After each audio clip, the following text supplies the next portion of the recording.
മാരക മയക്കുമരുന്നായ MDMAയും കഞ്ചാവുമായി യുവതിയെയും യുവാവിനെയും Sasthamkotta police arrest ചെയ്തു. മൈനാഗപ്പള്ളി തൊടിയൂർ വേങ്ങര കൊറ്റിനാട്ടത്ത് തെക്കേതറയിൽ വീട്ടിൽ നീതു കൃഷ്ണൻ, മൈനാഗപ്പള്ളി കൈതമൂട്ടിൽ തറയിൽ വീട്ടിൽ അജയ് കൃഷ്ണൻ എന്നിവരെയാണ് ശാസ്താംകോട്ട പോലീസ് അറസ്റ്റ് ചെയ്തത്.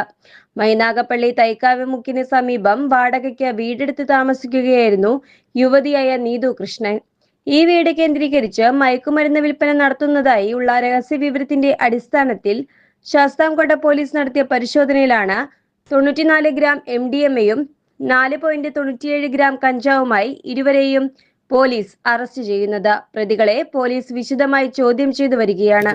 തുടർ നടപടികൾക്ക് ശേഷവും പ്രതികളെ കോടതിയിൽ ഹാജരാക്കുമെന്ന് ശാസ്താംകോട്ട പോലീസ് പറഞ്ഞു. News desk, express news.